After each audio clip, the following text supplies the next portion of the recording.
और आइए आपको बिहार की ओर लिए चलते हैं, जहां कांग्रेस महासचिव प्रियंका गांधी वाड्रा पहुंची हुई हैं और जनसभा को संबोधित कर रही हैं। बोलो ना कि हमें बदलाव चाहिए, कि ये शक्ति हमें महात्मा गांधी जी के संघर्ष ने दी थी, हमारे संविधान ने दिया है, हमें हमारे पास वोट है और इस वोट को हम समझदारी से डालेंगे, हम समझदारी से इसका इस्तेमाल करेंगे, हम पूरी जिम्मेदारी से इसका इस्तेमाल करेंगे। कहो अपने आप से कि हमें बदलाव लाना है, सिर्फ अपने लिए नहीं लेकिन सारी महिलाओं के लिए, अपनी सारी बहनों के लिए। जो सरकार, जो नेता महिला की शक्ति नहीं पहचानेगा, जो चुनाव के समय सिर्फ अपने मुंह दिखाने आएगा और बोलेगा कि लो एक स्कीम निकाल दी आपके लिए, लो 10,000 रुपए, लो 5,000 रुपए, उसको सबक सिखाइए, सबक सिखाइए, उसकी नीयत को पहचानिए, पहचानिए कि आपकी अपनी एक बहुत बड़ी शक्ति है, जो इस देश की सबसे बड़ी शक्ति है।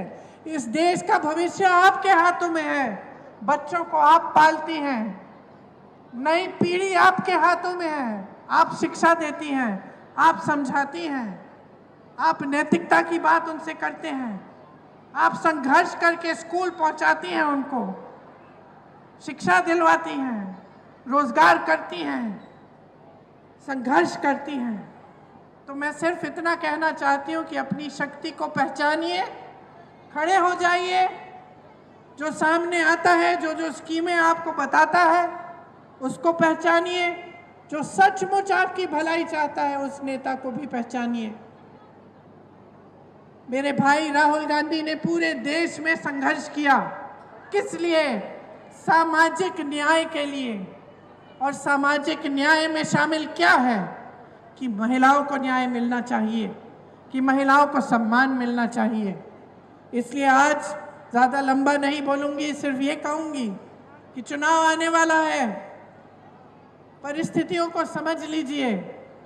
आपकी अपनी परिस्थितियाँ जो हैं उनको आप समझती हैं, जो चुनावी परिस्थितियाँ हैं, जो राजनीतिक परिस्थितियाँ हैं उनको भी समझिए और ये समझिए कि इस चुनाव में नीतीश जी और भाजपा की सरकार को आपको हराना पड़ेगा।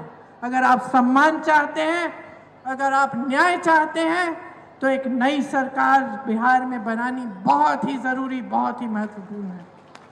आप सबने बहुत इंतज़ार किया, देर भी हो रही है, मुझे लग रहा है कि कुछ बहनें जा भी रही हैं, खाना वाना पकाना होगा, काम करना पड़ेगा।